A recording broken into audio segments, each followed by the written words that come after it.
வெளிச்சத்தை காண்போம். Praise lord ஐயா. பிரைஸ் லார்ட் மகேந்திரன் ஐயா.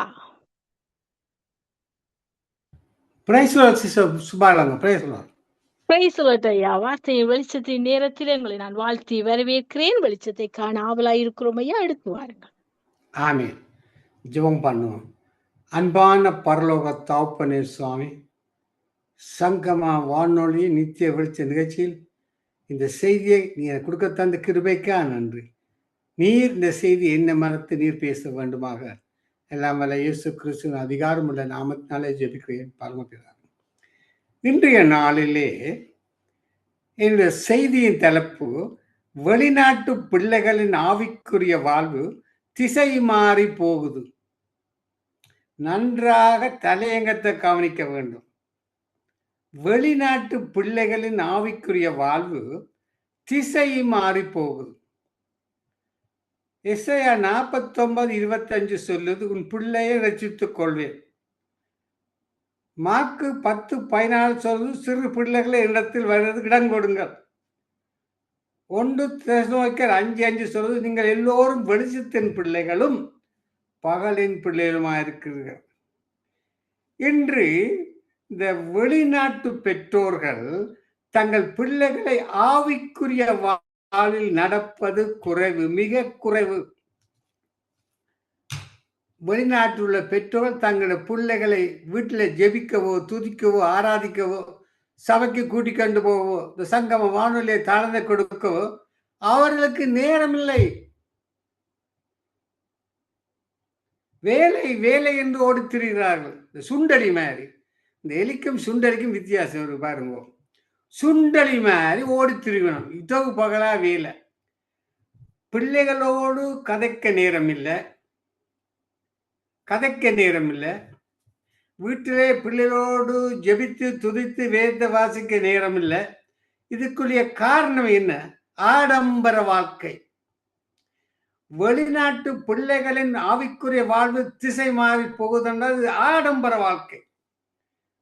பெரிய வீடு, விலையுறந்த வாகனம், கார்டனுக்குள்ள நீர்வீழ்ச்சி, அதுக்குள்ள வெளிச்சம், மீன்களை எல்லாம் ஓடுது, வீடு மின்னுது, கார் மின்னுது. இந்த பிள்ளைகளுக்கு என்ன மின்னுது? ஐபோன் தான் பிள்ளைகளுக்கு முன்னால மின்னுது. நான் என்னத்தை சொல்றேன்னா, சபைக்கு போக நேரம் இல்லை. பிள்ளைகள் இப்ப இந்த பிள்ளைகளை பெற்றோரை கருத்தில் படுத்தும் போது, அம்மா அங்க கூட்டிக் கொண்டு போங்க, இங்க கூட்டிக் கொண்டு சொல்லும் பொழுது என்ன செய்கிறார்கள்? இந்த பிள்ளைகள் தொந்தரவு பண்ணுகிறார்களே, தங்களுடைய வாழ்க்கைக்கு கருத்தில் கொடுக்கிறார்களே, இந்த ஆடம்பர வாழ்வுக்கு தடையா இருக்கேன் என்ன செய்து விடுகிறார்கள்? ஐபோனை கையிலே கொடுத்து விடுவார். மகளுக்கு ஒரு ஐபோன், மகனுக்கு ஒரு ஐபோன். இந்த ஐபோன் பாருங்கோ, நன்மைக்கும் பாவிக்கலாம், தீமைக்கும் போகலாம், பரலோகத்துக்கும் போகலாம், நரகத்துக்கும் போகலாம். இந்த ஐபோன்ல கன விளையாட்டு இருக்கு, உங்களுக்கு தெரியும், நீங்க கையில வச்சுக்கிறதா. அப்ப ஐபோனை கொடுத்தோன்னு பிள்ளைகள் ஐபோன்ல விளையாட துவங்கிட்டோம். உலகத்தில் உள்ள காரியங்கள்லாம் அவையில் ஐபோன்ல கற்றுக்கொள்கிறோம். வளர வளர வளர தாயப்பன் வேலையில் ஓடி ஓடி திரிய இப்ப பிள்ளைகளுக்கு வயது வந்துட்டு, என்ன வயது? தாவர வயதுன்னு சொல்லுவாங்க. பள்ளிக்கூடத்துக்கு போறாங்க, கையில் ஐபோன் இருக்கு. அப்ப மகள் என்ன செய்வாள்? உடனே டெலிஃபோன் எடுத்து, please come and pick up at 4 o'clock this morning. என்ன? Please come and pick up at 4 o'clock this morning. அவன் கதை முடிஞ்சு. சரி. மகன், ஐ ready, shall I come and pick up? 2 பேர கதையை முடிஞ்சு. காரணம் என்ன? இந்த பிள்ளைகளை பெற்றோர்கள் சரியான வழியில் நடத்தாததால் இந்த பிள்ளைகள் திசை மாறி போகிறார்கள். பிள்ளையோட ஸ்கூல் ஜெபிக்க நேரமில்லை, துதிக்க நேரமில்லை. வேலை வேலை, பணத்துக்கு முதல்வன் கொடுக்கிறார்கள், ஆடம்பர வாழ்க்கை முதல்வன் கொடுக்கிறார்கள். இப்ப ஒருவர வீட்டிலே 2 தான் கார் கராஜ் இருந்தால் இவர் விட மாட்டார். தன் வீட்டுல 4 கார் கராஜ் போட்ட வீட்டை வாங்குவார். ஆனா அவர் வச்சுக்கிற ஒரு கார் தான். ஆனா அந்த ஒரு கார் அவர் கராஜுக்கு விடுறதில்லை. ஏன்னா வேலை முதல் வேலை, 2ஆம் வேலை, 3ஆம் வேலை, 2ஆம் வேலை முடிய காரக்க படுத்துட்டு புற ஒழும்பி இப்ப அப்புறம் 3ஆம் வேலைக்கு போறது. சரியோ? அப்ப இவர் இரவெல்லாம் வருவார். என்ன காலம்பர வேலை, மத்தியானம் இதோ 12, 1 மணிக்கு தான் வீட்டை வருவார். அப்ப இவர் வீட்டை வரைக்க பிள்ளைகள் நித்திரையா போயிடும். இப்ப பிள்ளைகளுக்கு தெரியும் சத்தம் கேட்டு அம்மா விட்டு யாரோ ஒரு வந்து போறார் போல இருக்குது. அதுக்கு தெரியுமே பாவம். என்ன சொல்லுங்கள்? இரவில் அம்மாட்ட யாரோ ஒருத்தர் வந்து போகிறார். இது மாத்திரம் அவருக்கு தெரியும். ஏன்னா பிள்ளைகளுக்கு தெரியாது தகப்பன் வேலை. அப்ப என்ன நடக்கும்? கடைசியில இதை கண்டோன தாய் தகப்பன்மார் இப்படி தவறான வழியிலே தன் மகன் சென்று விட்டாண்டோன்னு அடிச்சு குளறி சேர்ச்சுக்கு ஓடுவாங்க. ஐயோ எனக்கு பிள்ளைகளுக்கா ஜெபிங்கள், மனுக்கா ஜெபிங்கள். நடக்காது. பாருங்கோ, இந்த ஐபோன்லையும் யூடியூப்லையும் சில கனெக்ஷன், இந்த கனெக்ஷன் சில கனெக்ஷன் நல்லா வாழ்கிறார்கள், சில கனெக்ஷன் கோர்ட்ஸ்ல நிற்குது, சில கனெக்ஷன் வந்து தண்ட வாழ்த்துல நிற்குது, எக்ஸ்பிரஸ் ட்ரெயின் எதிர்பார்த்து கொண்டு நிற்குது. இது ஆற்ற பிள்ளை, பிள்ளையோட பிள்ளை, பெற்றோரோட பிள்ளை. அதுதான் வெளிநாட்டு பிள்ளைகளின் ஆவிக்குள் வாழ் திசை மாறி போகுது. இப்ப பாருங்க, இந்த ஐபோன் வந்ததால, ஃபேஸ்புக் வந்த கல்யாண புரோக்கர் உங்களுக்கு தெரியும், நினைக்கிறேன் தெரியாது, உங்களுக்கு தெரியும். கல்யாண புரோக்கருக்கு வேலை இல்லை பாவங்க. அதுக்கு என்ன செய்யுது? இப்ப நடு ரோட்ல வீடா விற்குது, வேற வழி இல்லை. இந்த பிசாசுடைய தந்திரங்களை தான் நான் சொல்லிக்கொண்டு வாரேன். இந்த வெளிநாட்டு பிள்ளைகளின் ஆவிக்குரிய வாழ்வை திசை மாறி போகுது.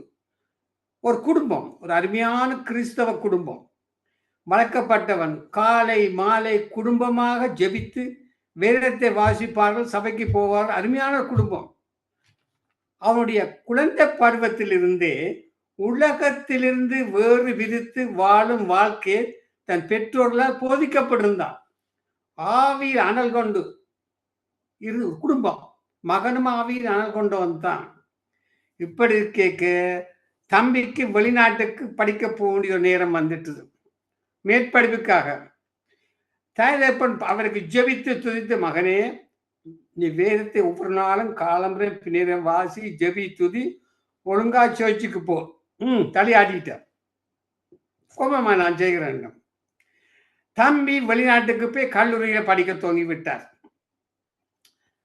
வயதும் அந்த மாதிரி தானே. வெளிநாட்டுல கல்லூரியில படிக்கும் பொழுது நன்றாக கவனிங்க, வந்து பிசாசு தந்திரங்கள், கெட்ட நண்பர்களை சேர்த்து விட்டார். கெட்ட நண்பர்களோடு இவர் கூடி ஜெபிக்கிறது இல்லை, துதிக்கிறது இல்லை, வேதம் வாசிக்கல, சபைக்கு போற இல்லை. வேதத்தை மறந்தா நான் பிள்ளைகளை மறந்து விடுவேன். சரியோ, குடிக்க சாதா குடிக்க பழகி விட்டார். எங்கட ஊர்ல என்றால் உள்ளுரை என்று வாடுறேன். நீ உள்ளுரை போட்டுட்டு வந்திருக்கிறேன், அது உங்களுக்கு தெரியாது. சரி, அப்ப குடிக்க பழகின, வேதம் இல்லை, வேத வாசிப்பு இல்லை, துதி இல்லை, சபைக்கு போற இல்லை. இவர் என்ன செய்தார்? பொன் வண்டுகளின் பின்னாலேயே சுற்றி திரிய ஆரம்பித்து விட்டார். பொன் வண்டுகளுக்கு பின்னாலே, உங்களுக்கு தெரியும் பொன் வண்டுனார், உங்களுக்கு விளக்கம் கொடுத்து உங்களுக்கு நல்லா தெரியும். பொன் வண்டுகளுக்கு பின்னாலே தம்பி சுத்தி திரிய விட்டார். படிக்கிறார், நல்ல காசு வீட்டுல இருந்து வருது. இந்த பாருங்க, இந்த பொன் வண்டுகள் எல்லாம் நல்ல வசதியான கோயில தான் பிடிக்கும். பாக்குங்கள், இவர காசு இருக்கு, அது நல்ல, அவர் நல்ல கார்ல வார, ஓ கார் வச்சுக்கிறார், இவரு காசு வருது, நல்ல நல்ல நல்ல நல்ல பொடி பொடி பொடிலேன்னு இந்த பொன் வண்டுகள், இவர் பொன் வண்டுகளை சுற்றி திரிய ஒரு பொன் வண்டு இவரை தண்ட கூட்டுக்களை இழுத்து கொண்டே போயிடுச்சு. எங்க கூட்டு கொண்டு போயிடுச்சு? தண்ட கூட்டுக்களை கொண்டு போயிடுச்சு. இதை தாயின் தேவன் கூட்டோன்னு அழுது குளறி ஜபிக்கிறார்கள். என் மகனை படிக்க வச்சேன், ஆவியில் நிரம்பி அனுப்பி வச்சேன், இப்படி நடந்து அல்லது துதித்து துடிக்கிறார்கள், வேதனைப்படுகிறார்கள். நன்றாக கவனிக்க வேண்டும். அவன் பொன் வண்டுகள் கூட்டிட்டு பண்ணாலும் சில்வண்டு கூட்டிட்டு பண்ணாலும் பரவாயில்லை. அவர்களை பெற்றோர்களை ஜெபித்து விடுவிக்க முடியுமா? முடியும். பாருங்கள், இவ்வாறு தேவ பக்தியுள்ள குடும்பங்களில் வளர்ந்த பிள்ளைகள் கூட சில சமயங்களில் பின்வாங்கி இவ்வுலகத்தின் இன்பங்களில் ஈர்க்கப்படும் சமயங்களில் ஒரு தற்காலிகமான வீழ்ச்சிக்கு தற்காலமான வீழ்ச்சி, அது போன்ற காருள் நாட்களிலிருந்து தாய்மார்கள் ஜெபம் பண்ணி ஓசம் பண்ணி ஜெபம் நோக்கி கதறும் பொழுது அவர்களை மீட்டெடுக்க முடியும். ஆமென். பொன் வண்டிடமிருந்து சில்வண்டிலிருந்து மீட்க கொள்ள முடியும். எல்லா தாய்மார்களுக்குமே தங்கள் பிள்ளைகளுக்கு அழ வேண்டிய நேரம், ஜபிக்க வேண்டிய நேரம் இருக்கத்தான் செய்கிறது. தப்பேல. தாய்மார்கள் ஆம்பளை பிள்ளையோ பொம்பளையோ பிறந்தா ஒரு நாள் அழத்தான் வேணும், ஒரு நாள் சிரிக்கத்தான் வேணும். அப்ப இந்த குடும்ப தாய் தகப்பன்கள் நல்லா பாடுபட்டு ஜபித்து அந்த பொன் வண்டிலிருந்து மகன் விடுதலை பெற கிருபை செய்கிறார். பாருங்கள், ஜெபம். ஒருவன் பின்வாங்கி போனா பெற்றோர்களின் கண்ணீர், தாய்மார்களின் கண்ணீருக்கு ஐயா பதில் இருக்கும். புரியுது? எங்களோட கண்ணீர் முதல கண்ணீர் இல்லை, தாய்மாரின் கண்ணீருக்கு பதில் இருக்கு. இப்ப நீதிமன்றம் 3:1 இந்த சலமோண்டத்தை அவனுக்கு என்ன சொல்லிச்சு? நீதிமொழியர் 31:3 ஸ்திரீகளுக்கு உன் பிளனையும் ராஜாக்களுக்கு எடுக்கும் காரியங்களுக்கு உன் வழிகளையும் கூடாதே. அப்ப சின்ன வயதுல விசில் அடிச்சு கொண்டு தெரிஞ்சிருக்கிறார் மச்சான். அவரும் பொன் மண்டு பின்னால தெரிஞ்சுக்கிறார். தாய்க்கு தெரிஞ்சு போச்சு. தாய்க்கு தெரியும், இவன் வளர்ந்தா கண்டாயம் பொன் வண்டுகளோட போயிடுவான்னு தெரியும், நன்றாக தெரியும். அதான் சொல்றான், மகனே கவனம், ஸ்திரீகளுக்கும் பேரக்கூடாது என்று. கேட்டானா? அவன் மனைவி வைப்பாட்டி பிள்ளைகளுக்கு என்றது கம்ப்யூட்டர் தான். 1 ராஜாக்கள் 11ஆம் அதிகாரத்தை வாசித்து பார்க்க முழுவதும் 1 ராஜாக்கள் 11ஆம் அதிகாரம். அதில் சலமோனை ஆண்டவர் சலமோனே சலமோனே என்று தென்திறம் கூப்பிடுறார் ஐயா. சலமோன் கேட்டானா? அங்கால பெண்கள் பக்கம்தான் சத்தத்தை கேட்டான். அங்காலத்த காலத்தை பெண்கள் என்ன மாதிரி தெரியாது. மாலைகள், அதுகள் கழுத்துக்கு மாலைகள், கழுத்துல மாலைகள், ஏதோ ஒரு அலங்குலமா இருக்குன்னா தெரியாது. அப்ப பெண்கள் பக்கம் சாஞ்சிட்டார். அது எப்படி அழகோ எனக்கு தெரியாது, போய் பார்க்கவும் மேலாது. இப்ப இந்த காலத்து பெண்களை பார்த்தா 1/4 மீட்டர் துணியா கட்டி நடந்து போகுது, 1/4 மீட்டர்லயே சட்டியை தைக்குது. யாரும் பார்த்தா அவனுடைய ஆவுக்குரிய வாழ்க்கை மறந்துவோம். பாருங்கள், இந்த ஒன்னொரு தகப்பன் மனைவியும் பிள்ளைகளை ஏமாற்றுகிறான். இவர்களும் ஆவுக்குரிய பிள்ளைகள் தான், சபையின் மூப்பர் தான், சபைக்கு போறவர்கள், வீட்டிலே துதிக்கிறவர்கள், ஆராய்க்கிற குடும்பம். இந்த தகப்பன் என்னதான் தகப்பன் சபையில மூப்பர், தகப்பனுக்கு ஒரு கிட்ட பழக்கம் இருக்கு, இந்த பியர் குடிக்கிறவர். ஆனா வீட்டுல குடிக்கலாது. வீட்டுல குடிச்சா மனைவி பிள்ளைகள் சண்டை, சபையில தெரிஞ்சா பதவி போகும். இவர் என்ன செய்தார் தெரியுமோ? இந்த ஜூஸ் டின் இருக்கல, ஆரஞ்சு ஆப்பிள் ஜூஸ் டின், அந்த டின்னை வாங்கி உடைச்சி எல்லாம் நேரத்தில் ஊற்றி போட்டு அதுக்குள்ள பியரை ஊற்றி பாருங்க. இந்த பிசாசு எப்படி ஏமாத்துறாங்க. இந்த பிசாசு அதுக்குள்ள பியரை ஊற்றி அதை வடிவா மூடி வச்சிருக்காரு. அப்ப பார்க்க இது வந்து ஆரஞ்சு ஜூஸ், 12% ஸ்வீட், B12 எல்லாம் அதில் இருக்கு. மற்ற ஆப்பிள் ஜூஸ் இப்போ வீட்டை கொண்டு போய் சொல்றாரு பிள்ளைகளுக்கு, இது வந்து கசக்கும், நான் வேலையால வந்தோன்னு குடிக்கிற இந்த டீன் நீங்கள் ஒரு தரம் எடுத்து போடாயங்கொண்டு மனசுக்கு பிள்ளைக்கு சொல்லி போட்டார். பிள்ளைகள் மோமப்பாடு கொண்டே வச்சாச்சு. இப்போ பாருங்கள், இந்த பரிசுத்த ஆவியானவர் வெளிப்படுத்துவார். என்ன நடந்தது என்றால், இவர் இப்படியே இரவில் குடிப்பார். பிள்ளைக்கும் தெரியாது, மனைவிக்கும் தெரியாது. ஆனால் அவர்கிட்ட அன்மேரிக்க வச்சிருக்கார் கலவா. ஒரு நாள் மற்ற சபையின் மூப்பர் வீட்டுக்கு வந்துட்டார். அவர் வந்து பெல் அடிச்சோன்னே மனைவி வாங்க வாங்க, பிள்ளைகள் வாங்க இருந்தோன்னே அவர் சொன்னார், எனக்கு தரிசனம் கிடைச்சது, உங்களுக்கு போய் ப்ரே பண்ண சொல்லியிருந்து. அந்த அவரை வந்து சபையில மூப்பார். அவர் வீட்டை வந்து ஜபிச்சு எல்லாம் ஒரே சந்தோஷம். அப்ப தாய் சொல்லிச்சு மகளிட்ட, மகளே ஐயாவுக்கு ஒரு ஜூஸ் எடுத்துக்கொண்டு வாண்டு. அந்த பிள்ளைகள் கிச்சன் எல்லாம் பார்த்து அம்படையில அந்த பிள்ளைகளுக்கோ அப்பா ஒரு டின் வச்சிருக்கார், அதை வாங்கி கொடுப்பேன். அப்பாண்ட டின் எடுத்து மூப்பர் கொடுத்துட்டார். மூப்பர் டின்னை பார்த்தா juice, orange juice, original juice, அழகான டின், பக்க அழகா இருக்கு உள்ளுக்கு. சில விசுவாசம் மாதிரி. இவர் என்ன செய்தார், டக்குன்னு மச்சான் வாயில குடிக்க அவர் விளங்கிட்டு ஆல்கோஹால் உண்டு. அப்ப மனசுக்கு சொன்னார், இது ஆரஞ்சு ஜூஸ் இல்லை பாருங்க, வெளியில ஆரஞ்சு ஜூஸ் ஆப்பிள் படம் தான், ஆனா உள்ளுக்குள் இது பியர் ஆல்கோஹால் சொன்னார். என்ன நடந்தது, அவர்கிட்ட பதவி போயிடுச்சு, முப்பருவதை சபையை கொண்டு போய் இவருமே சொல்லி போட்டார் மாஸ்டர் போதகரே இவர் இப்படி ஜூஸ்க்குள்ள ஊத்து வச்சுங்கன்னா வேற போய் அவருக்கு ப்ரமோஷன் எங்கடியாக. சரி பாருங்கள், இந்த தாவீது கூட பாவம் செய்தான். தாவீது அவன் ஆவிக்கிற மனுஷன், ஒருவரும் காணையில அவன் பெரிய சந்தோஷம், தான் ஒருத்தரும் பார்க்கல சந்தோஷம். அவன் பிழை செய்து விட்டான். என்ன நடந்தது? மேல் வீட்டில் இருந்துக்கிறார் மச்சான். மேல் வீட்டில் இருந்து அங்க குளிக்கிற ஒரு பெண்ணை பார்த்துருக்கிறார். நன்றாக கவனிக்க வேணும். இந்த பிசாசு சொல்லியிருக்க 10 நாள்ல அடியை கத்தடவே குளின்னு சொல்லியிருக்கலாம். ஏன்னா அவன் ஆவிக்குரிய மனுஷன் தாவீது தானே. இவர் மேல் வீட்டில இருந்து அங்கே குளிக்கிறத ரசித்து கொண்டிருக்கிறார்.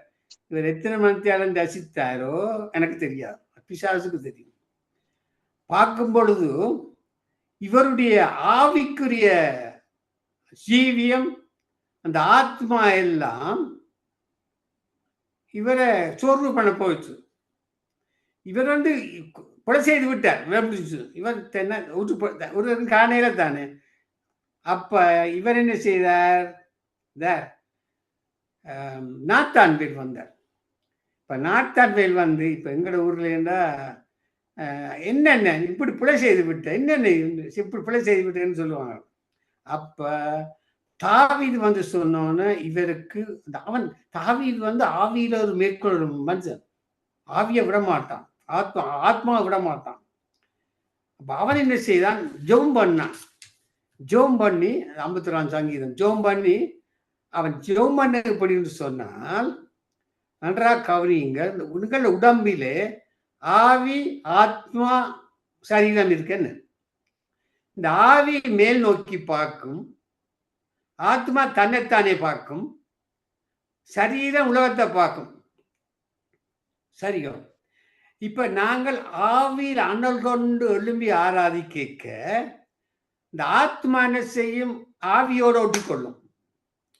அப்ப ஆவியும் ஆத்மா ஒட்டிக்கொள்ளிக்க சரீரம் பார்க்கும்போ திங்கள் போயிட்டாலும் சரீரம் போய் ஒட்டிக்கொள்ளும். இங்கேதான் ஆவியும் ஆத்மாவும் சரீரம் ஒன்று சேர்ந்து ஆவியில் அனல் கொள்ள பெரிய அற்புதங்கள் அடையாளங்கள் செய்யலாம். இந்த ஆத்மா ஒரு கெட்ட சாமான் பாருங்க, ஏன் சொல்லுங்க, அது தாவும். யார் பவர் இருக்கோ, ஆவியில பவர் இருந்தா அங்க போயிடும், சரீரத்துல பவர் இருந்தா இங்க வந்துடும். இந்த பார்லிமெண்ட்ல எலெக்ஷன் மாதிரி போய்க்க வர மாதிரி வழிவா கேளுங்க. அப்ப இந்த ஆவியும் ஆத்மாவும் சரீரமும் ஒன்றாயிருக்கும் பொழுது பெரிய பெரிய அற்புதங்களை செய்யலாம். சரியோ? நாங்கள் சோர்ந்து போனால், அதாவது நாங்கள் ஜெபம் பண்ணாம துதிக்காம சபைக்கு போகாம வேதங்களை வாசிக்காம விட்டால் இந்த ஆத்மா சோர்ந்து போகும். ஆத்மா சோர்ந்து போவேக்க சரீரம் இழுத்துக்கொள்ளும். ஆத்மா சரீரம் இழுத்துக்கொள்ளும். ஆவி என்ன செய்யும்? சேர்ந்துடும். அவற்றை வாழ்க்கை அம்போ. என் காரணம் என்ன? இந்த ஆவி ஆத்மா ரெண்டும் சரீரத்தில் சேர்ந்தவுடன் பாவங்களுக்கு போகிறான். ஒரு வழியில தப்பே இல்லாது. இந்த ஆவி ஆத்மா பொருள் அசாமான். அது அங்காலையும் பாயும் இங்காலையும் பாயும். ஆவிக்குரிய நீங்க ஜெபித்து துதித்து ஆராதிக்கும் பொழுது ஆவி இங்கோட்ட தக்குன்னு பாஞ்சு வந்துடும். நானும் வரணுண்டு சரீரம் போய் சேர்ந்துடும். ஆனா ஜெபிக்காமல் துதிக்காமல் இந்த சங்கமான தாழ்ந்த கொடுக்காட்டி இந்த ஆத்மா சோர்வு அடைஞ்சோன்னு சரீரம் இழுத்துரும் மேக்னெட் மாதிரி. அப்ப ஆவியும் ஆத்மாவும் சேரக்கில்ல, ஆவி சோர்ந்து போகும். ஆவியும் சேர்ந்தா அவற்ற வாழ்க்கை அம்பும். சாரி, ஓசியா 4:6 சொல்லுது, நீ உன் வேதத்தை மறந்தாய், நான் பிள்ளைகளை மறந்து விடுவேன். பாருங்க, சில பிள்ளைகள், இந்த வெளிநாட்டு பிள்ளைகள் திசை மாறி போகுது. உலகத்துல போகிற சில பிள்ளை பாருங்க, சில யங் பாய்ஸ் யங் கேர்ள்ஸ் எல்லாம் தேவனுடைய பிள்ளைகள் பிசாசு இழுத்து அவர்கள் எல்லாம் உடையெல்லாம் மாறி இந்த நரிக்குறவர்கள் இருக்கிறார்களே, நான் பார்க்கல, படத்துல பார்த்தோம், நரிக்குறவர்கள் மாதிரி தலைமயிர சீனா மேலே மாறி மாத்துறது, கிழிந்த கால் சட்டை, மேல் சட்டையில பல வர்ணங்கள், பெல்ட்டிலே பல வர்ணங்கள், காதலே கழுத்துல இடுப்புல ஏதோ எல்லாம் தொங்கி கொண்டிருக்கும். அது மட்டுமில்ல சடங்கி ஓட்டு போட்டிருப்பாங்க. அது நடக்க சிங் சிங் சிங்னு சொல்லும். பிசாசுக்கு பெரிய சந்தோஷம். அவன் உடுப்புகளை நான் பார்க்க எனக்கு ஒரு சிந்தனை வந்தது. அவன் பெல்ட்டுக்களை ஊரிப்பேர் சாமான தொங்குங்க ஊர்ல பாருங்க அந்த பிலா இருக்கணும். தண்ணி அல்ற நம்மளோ தண்ணி அல்லேக்க இந்த பிலாக்கு பின்பக்கம் ஒரு பாரத்தை கட்டுவோம், கல்லை கட்டுவோம், இரும்பை கட்டுவோம், அந்த மரத்துண்டை கட்டுவோம், கைத்தாள் கட்டுவோம். அப்படி அவன் கூட பாவங்கள் இது ஒன்றும் செய்யல. பாருங்கள், இந்த நான் என்னத்தை சொல்றேன் என்றால் திசை மாறி போகுது, திசை மாறி போகுது. பாருங்க, சில தங்கள் பிள்ளைகள் அங்கை வீணமாய் பிறந்தால் நன்றாக கவனிங்கள். இந்த அங்க வீணமாய் பிறந்த பிள்ளைகள் பெற்றோர்கள் படுகிற கண்ணீர் கொஞ்சம் இல்லை. இங்க வெளிநாட்டிலே பிறந்த பிள்ளைகள்,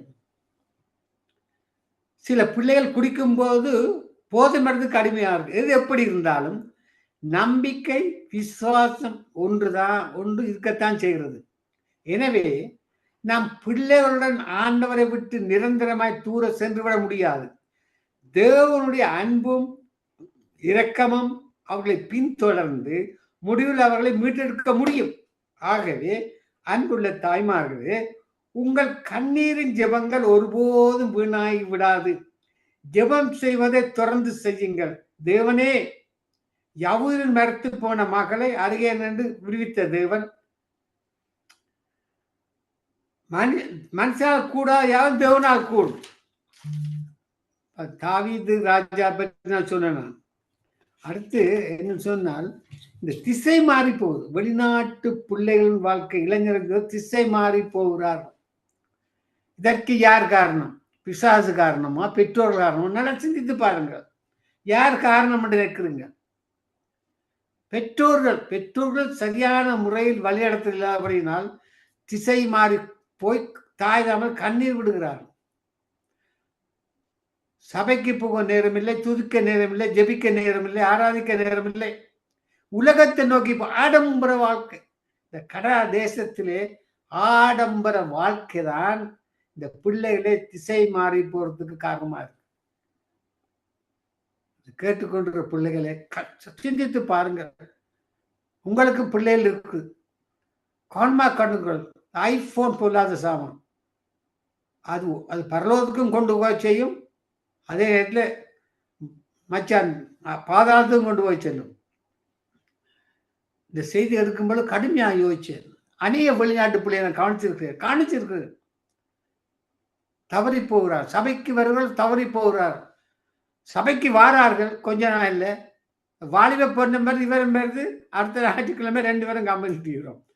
ஆவிக்குரிய வாழ்க்கை முடிஞ்சு. இது பெற்றோர்கள்லாம் தங்கி இருக்கு. பெற்றோர்கள் பிள்ளைகளுக்காக ஜபிக்கணும், உபவாசிக்கு ஜபிக்க வேணும். பெற்றோர்கள் பிள்ளைகளோடு ஒவ்வொரு நாளும் சேர்ந்து கடற்கரைக்கு கூட்டிக் கொண்டு போகணும், ஹோட்டலுக்கு கூட்டிக் கொண்டு போகணும். அது இல்லை. இந்த வேலை என்ன, மோட்கேஜ் கட்டவனும், கார் கட்டணும், எலக்ட்ரிசிட்டி பில் கட்டவனும், அதுக்காக வேலை என்று ஓடுகிறார்கள் ஒழிய பிள்ளைகளை கைவிடுகிறார்கள். பிள்ளைகளை கைவிடும்போது பிசாசு பிடித்துக் கொள்கிறான். வெளிநாட்டு வாழ்க்கை திறமுண்டு சொல்லுவார்கள். நீங்க பார்த்தா தான் தெரியும். எல்லா குடும்பமும் இல்லை, எல்லா குடும்பமும், சில குடும்பங்கள் ஆவியில் வளர்ந்திருக்கணும். பாருங்கள், சில சபையில ஊழியக்காரோட மனைவி பிசாசு இழுத்து கொண்டு போகிறான். சபையில ஊழியக்காரோட மகளை கொண்டு போகிறான். சோர்வடைந்து போகிறார். வெளிநாட்டிலே நடக்கிற காரியங்களை தான் சொல்றான். தாய்மார்களை கேட்டுக்கொண்டு உங்கள் பிள்ளைகளை நீங்கள் கவனமாக பார்க்க வேண்டும். அதாவது ஒரு வரனை கொடுக்கும் அளவும் ஒரு நல்ல ஒரு ஆவிக்குரிய நல்ல ஆவிக்குரிய மாட ஒப்படைக்க மாட்டோம். நீங்கள் கண்ணும் கருத்துமாய் உங்கள் பிள்ளைகளை பாதுகாத்து ஜெபத்திலும் தரித்திருக்க வேணும். வேதத்தை வாசிக்க வேணும். வேதத்தை வாசிக்காம விட்டால் தேவன் பிள்ளைகளை மறந்து விடுவார். அம்போ, வாழ்க்கை அம்போ. இந்த வாழ்க்கையில கண்ணீர். இத்தனை பிள்ளைகள், இந்த பிள்ளைகள் இப்படி போடும், அவர் இடவும் போலும் தூக்கி வேலைப்பட்டு ஒரு சரீரம் வெகு சீக்கிரம் மண்டையை போடுறார். காரணம் என்ன? ஜெபம் இல்லை, துதி இல்லை, வேத வாசிப்பு. ஆண்டோடைய பிள்ளை எல்லாம், தேவ பிள்ளை எல்லாம் திசை மாறி போகிறார்.